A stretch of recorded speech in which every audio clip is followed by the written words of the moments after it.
Hello, Beartooth Bears. I wanted to take an opportunity to read a book to you.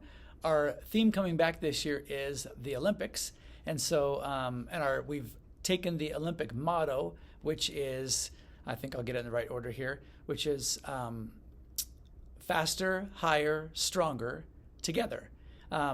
They just added the together part at the last Olympics in Paris, and so the Olympic motto since I think it was 1924 has been that motto of faster, higher, stronger, and then they just added the together part. And I love the together part because that is us here at the school. We all come together every year to kind of live together for this year and spend so much time together.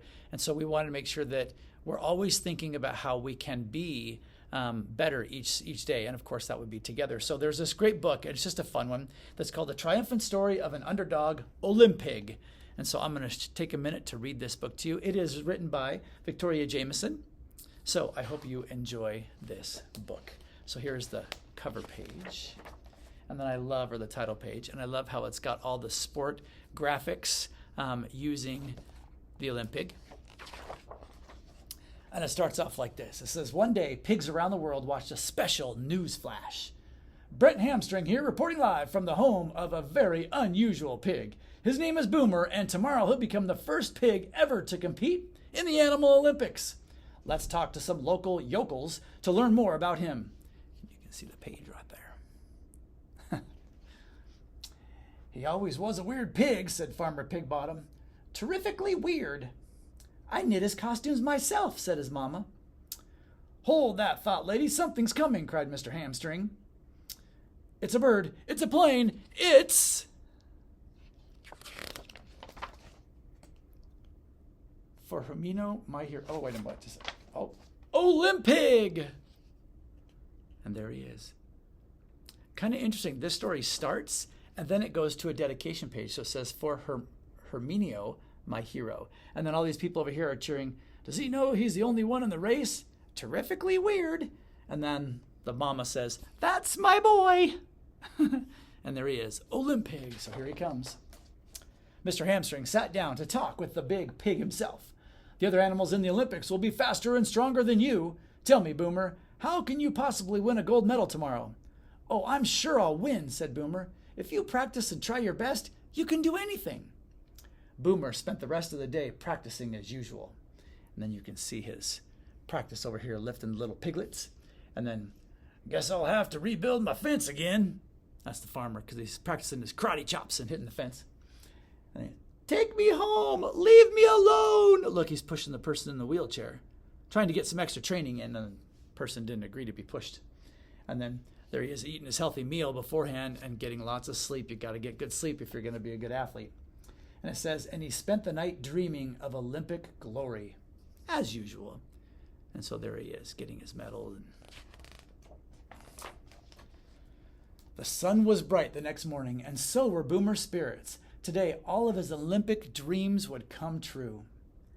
I can't believe I'm missing Days of Our Swine for this. Oh, Sonny! That's his mom cheering him on.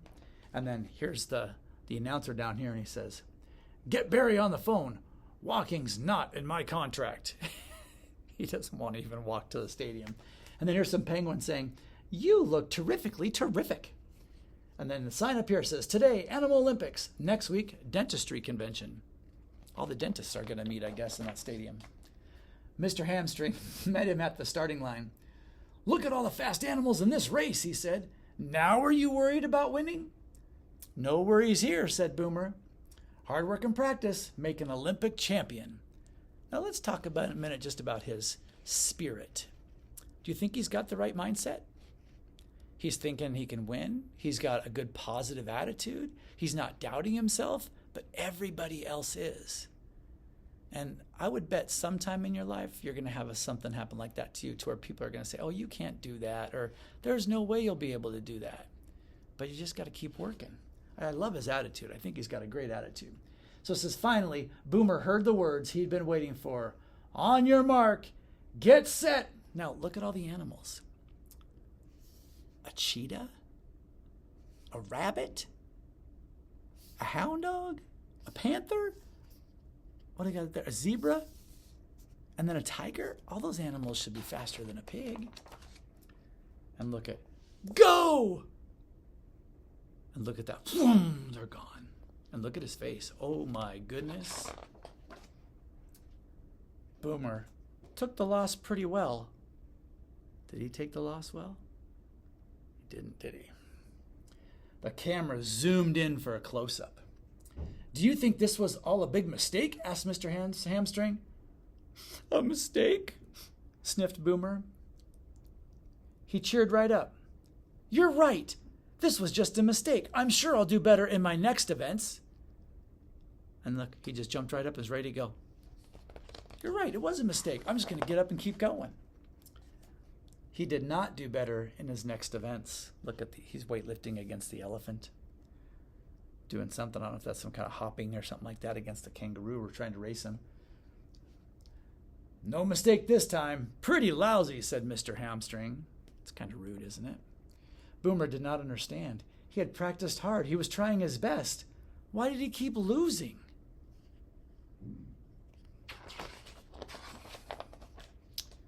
He lost at hurdles. Hurdles, more like hurt-ols. He lost at wrestling. And look, here he is wrestling a gorilla. Ouch, that's going to leave a mark, said Mr. Hamstring. He lost at boxing. You folks sure are lucky you can't see this at home. And then it says, by now, Boomer was battered, he was bruised, but he knew he had the very best dive in the animal kingdom. One pig, one pool, he could do this. And I think that's him, all black and blue and beat up and Band-Aids. Cannonball! Splish! The best dive.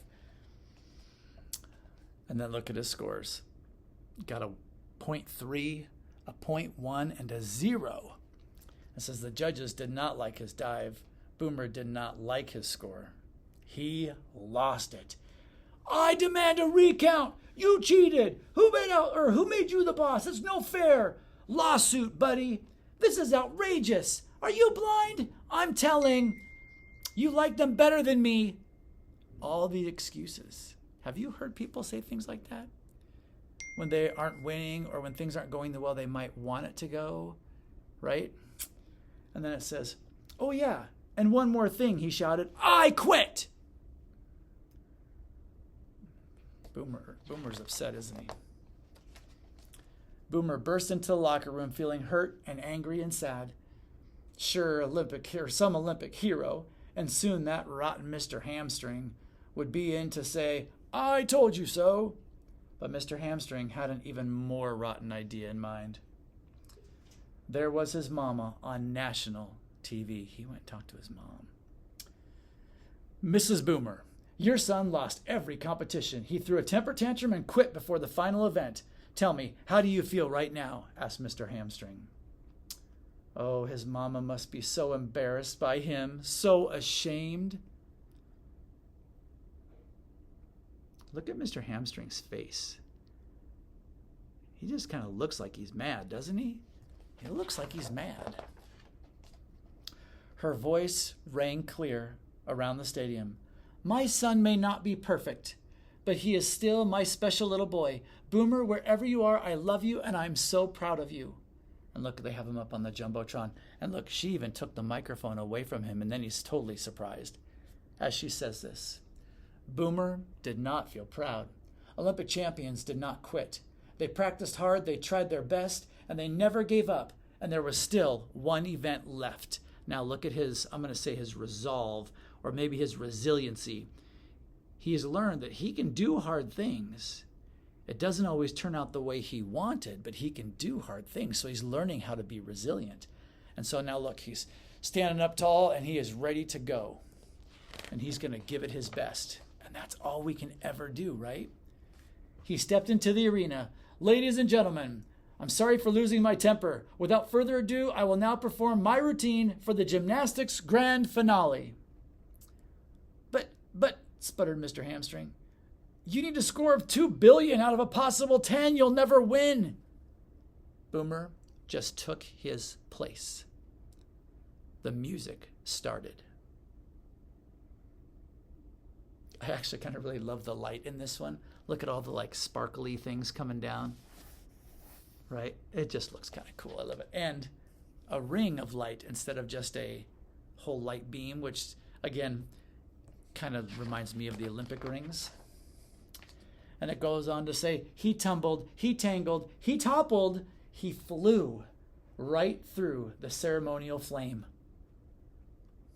And then there's Mr. Boomer going, oh no. He got the lowest score in Olympic history. Mr. Hamstring croaked, any final words for our viewers at home? Well, Hammy, maybe I didn't win a gold medal today, said Boomer, but I realized something very important. I realized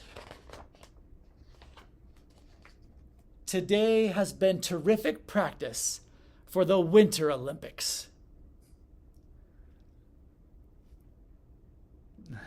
Now, I don't know if you noticed, I kind of went by it quickly, but in this page back here, as he went through the Olympic flames, the announcer, Mr. Hamstring, was standing around all these bins labeled fireworks. So when OLYMPIG went through him, when Boomer went through him, I think he blew up. And so Lowry's back there sitting there all kind of pouting, right? Look at him there. So he learned, I'm going to read this one more part. Today has been terrific practice for the Winter Olympics. Now, we're going to talk about that in just a minute. And then here's the farmer's wife or whatever it is, and she says, this shirt is terrifically tacky.